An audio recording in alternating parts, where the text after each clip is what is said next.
Bismillahirrahmanirrahim. Thawabu siyami syahrillahil muharram, pahala puasa di bulannya Allah, yaitu bulan Muharram. An Abi Hurairah radhiyallahu anhu qala Rasulullah sallallahu alaihi wasallam, afdhalus siyam, seutama-utamanya puasa ba'da Ramadan, setelah bulan Ramadan, syahrullah, adalah bulannya Allah al-Muharram. Wa afdhalus salah, dan seutama-utamanya salat ba'dal fardhati, setelah salat fardu, salatul lail, adalah salat malam. Rawahu Muslim.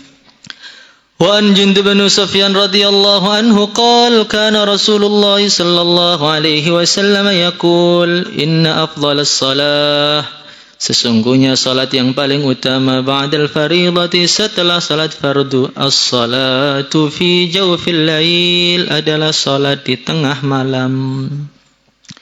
Wa afdhalas siyam, dan seutama-utamanya puasa ba'da Ramadan, setelah bulan Ramadan, syahrullah, adalah bulannya Allah, alladzi tad'unahu, yang kau memanggilnya, al-Muharram, dengan bulan Muharram. Rawahu An-Nasa'i.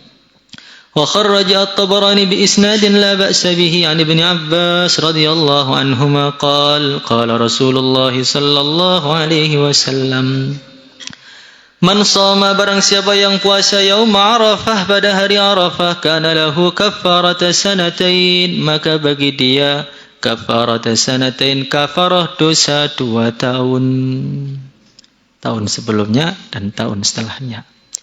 Wa man shoma yauman, wa man shoma, barang siapa shoma puasa yauman, sehari, minal muharrami, pada bulan Muharram, falahu, maka bagi dia, bikulli yaumin, setiap satu hari, thalathuna yauman, pahala 30 hari.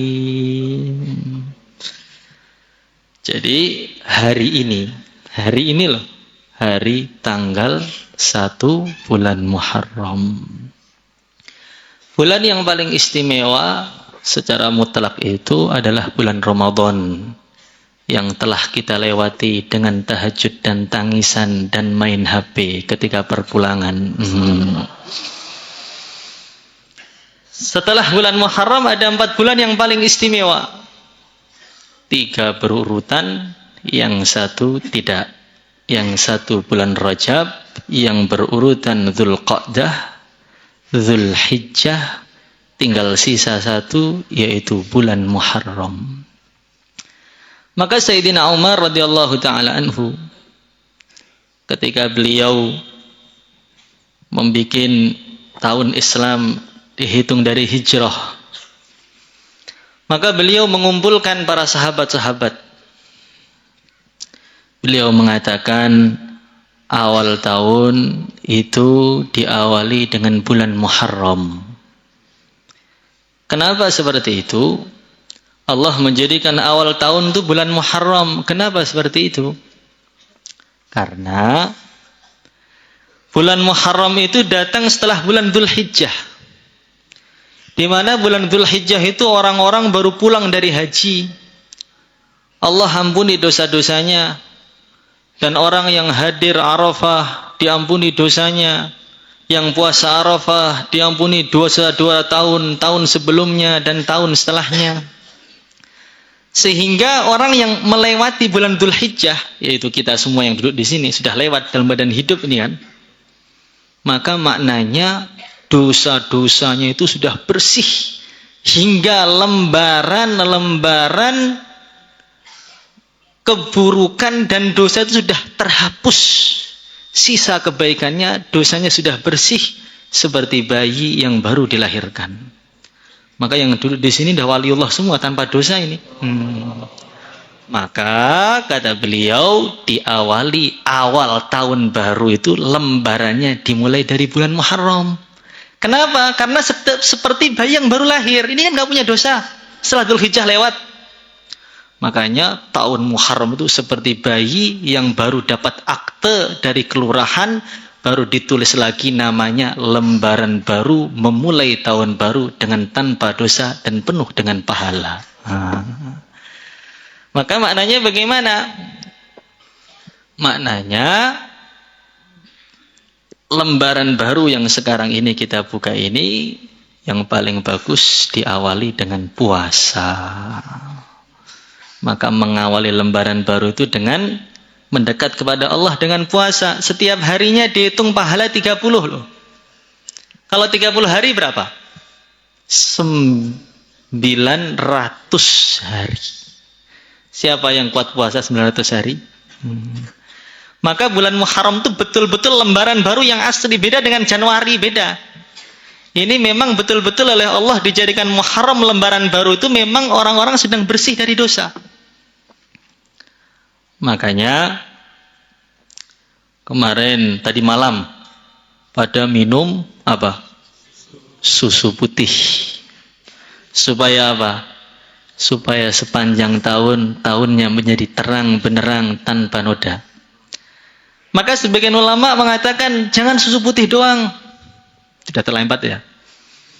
Belum. Yang nggak puasa nggak. Harus ditambah dengan manisan. Jadi malam Muharram itu di samping susu putih nyari manis-manisan. Makanan yang manis. Karena tidak semua yang putih itu manis. Makanya harus putih dan manis. Sepanjang tahunnya itu menjadi terang benerang putih, tanpa noda, tanpa banyak masalah, dan banyak perkara-perkara manis yang menghiasi hidup dia. Maka habis asar langsung beli manisan, insya Allah. Kecuali kalau istrinya sudah manis, nggak perlu beli manisan.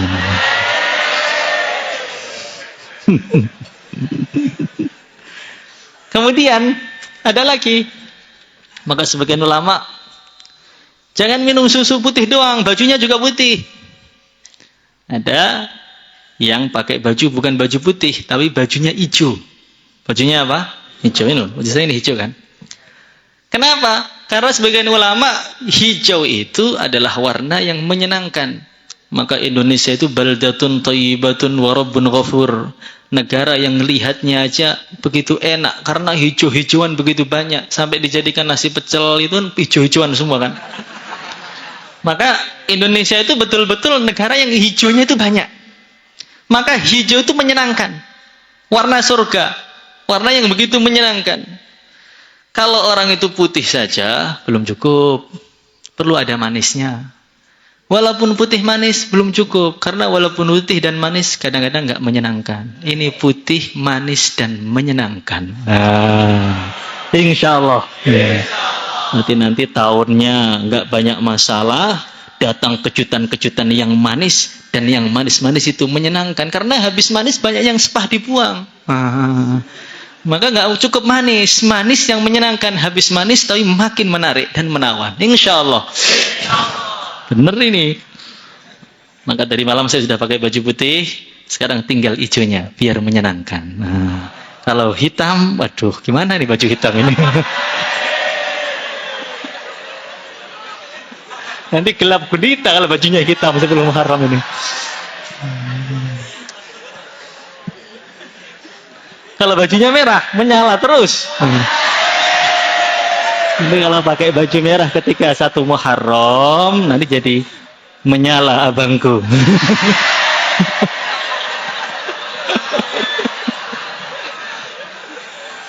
Paham? Ini guyon tapi serius, benar. Jadi ulama-ulama itu tafaulnya macam-macam karena berharap lembaran baru itu dimulai dengan perkara yang bagus. Maka Sayyidina Umar beliau mengatakan, termasuk rahmat Allah besar, Allah tutup tahun itu dengan bulan haram, yaitu Dzulhijjah, dan diawali dengan bulan haram, yaitu bulan Muharram. Bulan haram itu pahala-pahala dilipatkan, tetapi dosa-dosa pun juga ditingkatkan berkali-kali lipat dosanya. Fala tadzlimu fihinna anfusakum. Maka dalam bulan ini kalau Pak nyari amal baik pahalanya banyak, tapi kalau amal buruk mengerikan betul. Itu yang pertama. Yang kedua kali, bulan Muharram itu adalah bulan Allah menampakkan hasil buah, menampakkan hasil dari harapan-harapan orang Islam. Di dunia ini ada seorang nabi yang begitu hebat, namanya Nabi Musa alaihi salatu wassalam. Itu punya musuh. Namanya siapa? Dr. Andes Fir'aun LAJA. Laknatullah alaih jahannam abada. Fir'aun itu kurang ajarnya itu sempurna betul. Sombongnya itu fahasyara fanada faqala ana rabbukumul a'la. Jadi sudah sampai offset begitu. Memang sombongnya itu sempurna.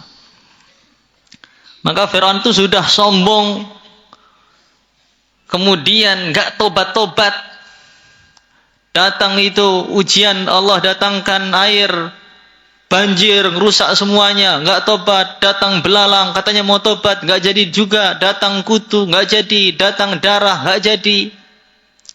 Farsalna alaihimut tufana wal jarada wal kummala wad dhafadi'a wad dama ayatin mufassalat. Datang itu angin topan atau banjir bandang, datang belalang, kemudian datang kutu, kemudian datang lagi apa? Katak.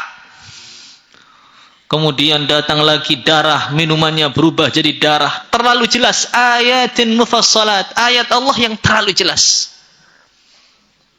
Fastakbaru wa kanu qauman mujrimin, tapi tetap saja dia sombong dan enggak mau iman.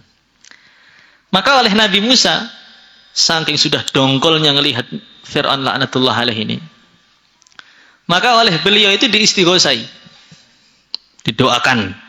Yang doa Nabi Musa, yang ngamini Nabi Harun. Ini doa sudah paling jos. Yang doa Nabi Musa, yang ngamini Nabi Harun. Yang doa Nabi dan Rasul, yang ngamini Nabi dan Rasul.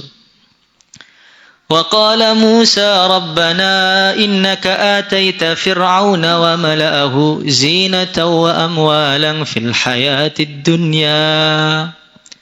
Wa qala Musa, Nabi Musa doa, Rabbana ya Allah innaka ataita fir'aun, kau telah memberi kepada Fir'aun dan pemuka-pemukanya dia. Engkau beri zinata wa amwala, perhiasan-perhiasan yang begitu banyak, hartanya begitu banyak. Fir'aun yang sangat jelek itu hartanya begitu banyak.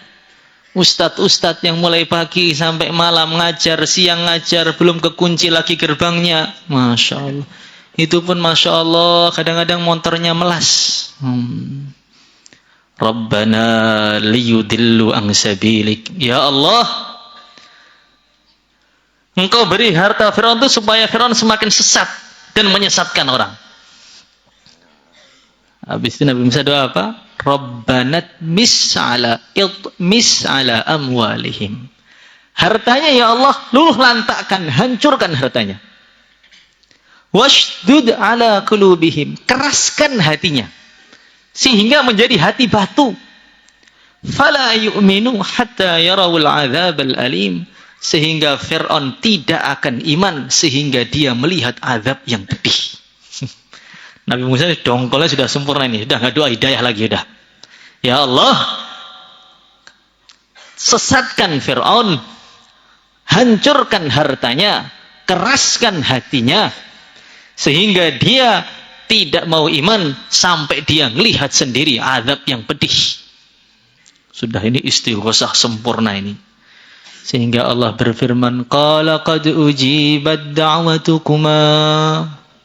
Wahai Musa dan Harun, doamu sudah saya terima, fastaqima, sekarang istiqomahlah.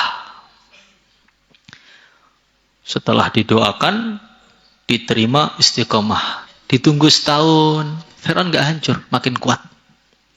Ditunggu 5 tahun, makin sehat. Ditunggu 10 tahun, makin badannya makin seger. Malah bisa nonton Piala Eropa. Masya Allah, Fir'aunnya itu. Sudah menjelang final tuh Fir'aun tuh duduk paling depan sendiri. Maka didoakan tuh nggak hancur, makin kuat. Sampai sekian belas tahun. Sampai Allah itu kan, Nabi Musa kan kalimullah. Ya Allah, ini Fir'aun tuh engkau openi terus buat apa sih ya Allah? Itu manusia satu itu loh, itu kan kiri itu. Kiri itu artinya asu. Bahasa halusnya anjing. Bahasa lembutnya al-kalbu. Itu buat apa tuh ya Allah? Diopeni itu diurusi buat apa? Maka Allah berfirman, "Hai Musa, coba kamu datang dulu ke kerajaan Firaun itu. Kamu lihat di gerbangnya itu ada apa?" Setelah lihat di gerbangnya Firaun ada tulisan Bismillahirrahmanirrahim. Maka Allah berfirman, "Hai Musa, karena di gerbangnya musuhku Firaun itu ada Bismillahirrahmanirrahim, maka azab untuk Firaun saya tunda dulu wahai Musa." Jadi kalau Bismillahirrahmanirrahim itu ditulis di gerbangnya Dr. Andus Firaun LAJA tadi, yang paling jelek sedunia, itu bisa nunda azab. Gimana kalau Bismillahirrahmanirrahim diukir di hati-hatinya santri Al-Fatah? Apalagi 5 juz. Apalagi sudah kobra dan kubro. Masya Allah. Ditunggu lagi Nabi Musa 25 tahun. Belum tampak hasilnya. 30 tahun. Belum tampak hasilnya. 35 tahun. Belum tampak. Padahal yang doakan itu kalimullah. Wa kana indallahi wajiha. Nabi Musa itu derajatnya di sisi Allah itu begitu tinggi sekali. Sehingga Israel yang begitu ganas, seumpama nggak ada azab, seumpama mati itu nggak menyakitkan, cukup melihat Israel orang akan tersakiti. Saking ngerinya. Tempeleng Nabi Musa sekali, matanya keluar. Kurang kuat apa? Qawiyun amin.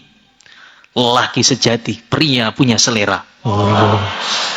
Jadi pria itu memang laki-laki kayak Nabi Musa itu. Batu yang diangkat banyak orang nggak kuat, kayak kelingking satu aja kuat. Itu namanya qawiyun amin. Bukan lelaki nanggung. Laki kok terlalu banyak citranya itu apa? Gitu. Laki-laki ya qawiyun amin, berjuang, berkeringat, keringatnya ngangenin. Insya Allah. Ini kuyan aja. Kemudian Nabi Musa itu begitu hebat sampai dalam hadis Bukhari Nabi Muhammad SAW beliau bersabda, ketika hari kiamat datang, saya ini orang yang pertama kali bangun dari kubur. Allah yang pertama kali buka kuburku, yang pertama kali bangun itu saya. Ketika saya bangun, saya melihat atas, Nabi Musa itu sudah gantungan di arsy.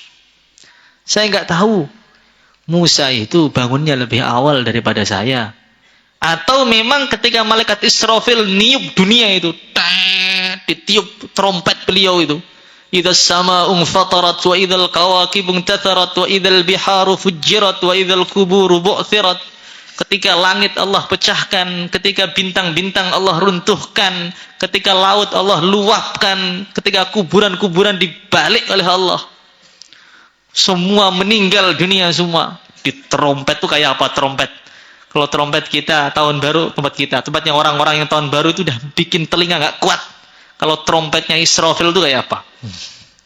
Tapi Nabi Musa di trompet diem aja. Saking kuatnya di trompet Israfil nggak pingsan. Orang yang begitu tinggi derajatnya Nabi Musa itu. Wa kana indallahi wajiha. Nabi yang paling besar jasanya kepada kalian, kepada umat Muhammad ini. Berani usul kepada Tuhan Nabi Musa itu. Ayo Muhammad usul lagi, jangan 50, 45 aja. 45 kurang, 40. Usul bukan kepada amir kamar, amir musyawarah, bukan, kepada Tuhan. Nabi Musa itu. Yang begitu punya derajat yang begitu tinggi. Doakan Fir'aun itu loh, 35 tahun, 37 tahun, 38 tahun itu enggak hancur-hancur. Bagaimana kalau yang doakan Pak Musa? Pengennya langsung. Nabi Musa kalimullah Nabi Ibrahim Khalilullah, Rabbana wab'ats fihim rasula, minta di Mekah diutus Rasul, Allah tampakkan hasilnya 2500 tahun setelah doanya Nabi Ibrahim. Gimana kalau Pak Ibrahim yang sering makan haram dan subhat dan pentol, minta langsung makbul? Yang sering makan micin itu. Maka pas 10 Muharram, Allah Subhanahu wa taala tampakkan hatta idza adrakahul gharq qala amantu annahu la ilaha illa alladhi amanat bihi banu Israil wa ana minal muslimin. Pas 10 Muharram Firaun ditenggelamkan di lautan. Maka maknanya bagaimana? Satu ulama belum mengatakan ini ada satu rahasia besar. Kadang-kadang orang itu kalau doa, Allah tabung itu, simpan doanya. Nanti ditampakkan hasilnya itu waktu 10 Muharram. Jadi yang doa dari awal, orang-orang yang belum punya anak, ya Allah, saya minta anak, ya Allah, minta anak, ya Allah, kau belum punya anak, ya Allah. Padahal sudah pembikinan ini begitu aktif, ya Allah, 3 kali sehari. Mirip minum obat, ya Allah, kok nggak keluar-keluar anaknya ini, ya Allah. Ini belum bukan kalian ini orang-orang yang dengar, yang belum punya anak, yang dengar di luar-luar itu. Ya Allah, nggak punya anak-anak ini gimana? Pas 10 Muharram, tiba-tiba istrinya datang bawa tespek 2 garis. Lah, ini hadiah kita malam ini. Ada lagi orang yang otaknya itu Masya Allah, inna lillahi wa inna ilaihi raji'un. Gobloknya itu pakai kuadrat. RAM-nya itu kecil betul, internalnya itu Masya Allah. Memorinya itu kalau ditambah hafalan harus dihapus dulu. Memori Anda penuh, tolong hapus sebagian file. Sehingga dia baca Quran yang awal hafal, nanti bawah hilang. Yang bawah hilang, hapus dulu yang atas. Dia doa, minta kiai, Pak Yai, minta amalan. Ya, puasa ayat kursi, ayat salat ilmu 40 hari, selawat. Kok masih goblok ya? Dia amalan lagi, minta kiai lagi, baca ini Fatihah, kok masih goblok. Baca kalamu, kok makin error otak saya ini gimana? Kok nggak ada peningkatan? Kok perasaan saya kok makin bebal nih gimana ini? Sudah segala macam amalan, jaga makanan ini dan itu kok cik goblok tuh gimana itu? Tiba-tiba waktu 10 Muharram, tengah-tengah ngantuk, mimpi ketemu Nabi Khidir. Diludahi mulutnya, cuh! Bangun langsung jadi al-alamah, al-alim, muhaqqiq, mudaqqiq, Syekhul Islam Ibnu Taimiyah.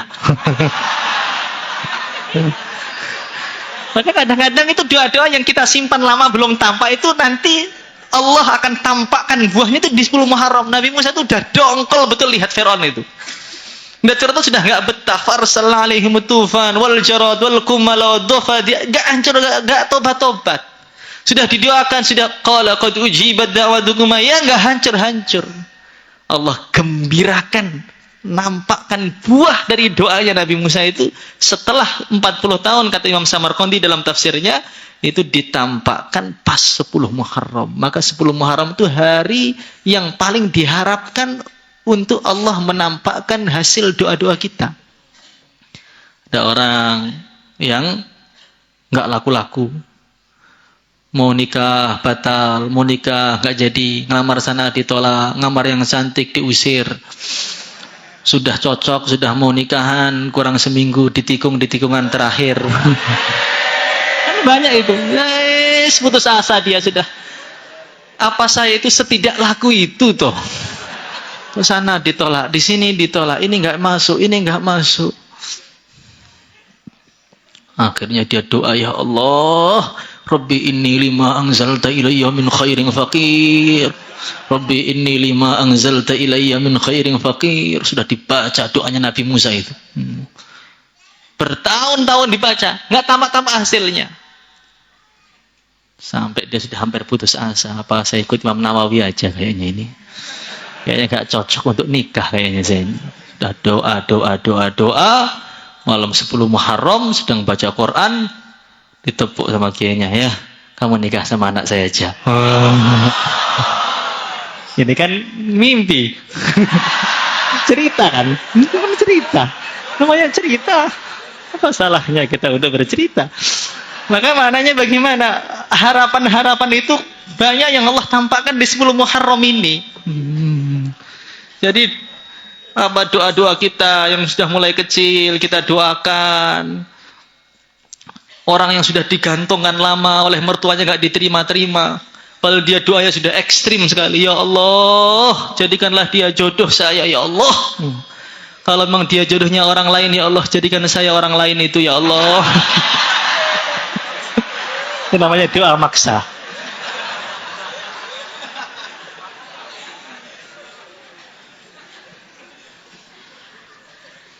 Paham? Makanya ini hari 10 Muharram itu adalah hari apa? Hari harapan. Allah akan menampakkan hasil doa kita.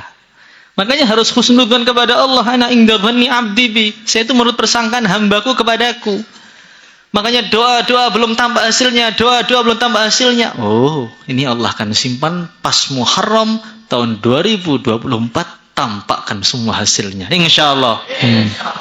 Tapi kalau belum tampak pun jangan suudzon kepada Allah. Insyaallah. Karena Allah Subhanahu wa taala itu kadang-kadang belum menampakkan hasil itu karena banyak hal. Hikmahnya banyak. Ada seorang yang soleh doa kepada Allah puluhan tahun enggak Allah kabulkan hingga malaikat-malaikat itu datang kepada Allah, ya Allah, ini hambamu ini soleh, enggak pernah makan haram, muamalahnya bagus, muasyarahnya bagus, kok enggak kamu makbulkan, salah dia apa tuh ya Allah? Maka Allah berfirman, dia itu enggak punya salah, tapi saya ini senang dengar ringian dia, rengean dia di sepertiga malam. Wah, nanti kalau saya kabulkan, dia nggak mau lagi doa. Jadi saya itu memang suka dengar suara dia. Maka kalau kita itu doa pada Allah belum tampak hasilnya, husnudzon, Allah tuh senang dengar suara saya. Nanti kalau betul-betul Allah kabul, ya Allah kaya betul malah nggak doa lagi. Maka yang minta itu belum dikabulkan, husnudzon, jangan-jangan, dan insya Allah Allah tuh mencinta dengan dia. Maaf. Maka yang terakhir, dan ini nggak perlu ditarhiban lagi. Apa itu? 10 Muharram yang melonggarkan keluarganya, rizkinya sampai setahun longgar terus. Kenapa nggak perlu ditarhiban? Karena orang itu paling suka dengan harta. Makanya tarhiban 10 Muharram untuk sedekah itu nggak terlalu perlu diterangkan. Karena kalau orang itu ditarhib surga itu biasa aja. Dapat surga, ya. Orang puasa Allah ampuni dosanya setahun sebelumnya. Kalau orang nanti puasa Muharram per hari dapat 30 hari, udah tahu. Tapi kalau orang Muharram sedekah kepada keluarganya, Allah longgarkan, wah langsung utang karena saking takutnya miskin. Jadi manusia itu dengan harta itu wah masya Allah. Nggak ada orang nih mas tarhib 10 Muharram masalah sedekah, nggak usah ditarhib. Mereka akan paham tentang pentingnya keuangan kantong mereka masing-masing. Benar apa enggak? Ini sudah kumpul duit banyak kan? Untuk mempersiapkan karena saking takutnya melarat setahun. Nah, insya Allah. Maka yang ngasih keluarganya 100.000 berharap nanti rezekinya per hari 100.000. Nah, yang ngasih keluarganya, ibunya, istrinya dikasih itu emas asli 24 karat. 80 kilo, 70 kilo. Ini kan emas semua. Mas siapa namamu? Mas Iqbal. Ini emas. Kalau orang pengen anak-anak putri pengen nyari emas, ini ada Mas Iqbal. Emas asli, karena perempuan tuh paling suka dengan emas kan. Emas itu memang penting. Makanya kalau orang itu memberikan kepada anak istrinya emas, ngasih emas, nanti diharapkan sepanjang tahun hidupnya seperti emas. Rezeki-rezekinya itu banyak berharga seperti emas.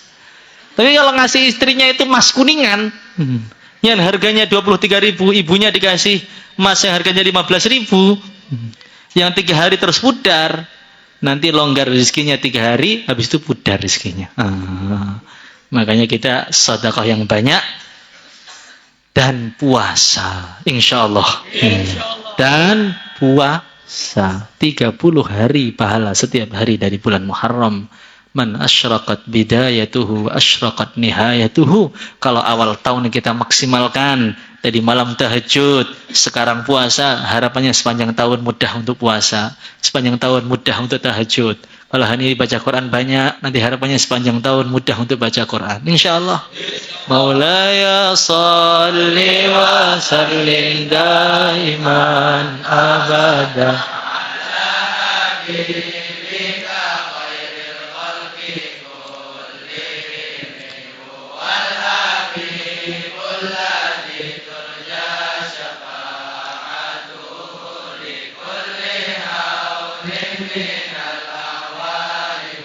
اللهم صل على سيدنا محمد وعلى ال سيدنا محمد كما صليت على سيدنا ابراهيم وعلى ال سيدنا ابراهيم في العالمين انك حميد مجيد.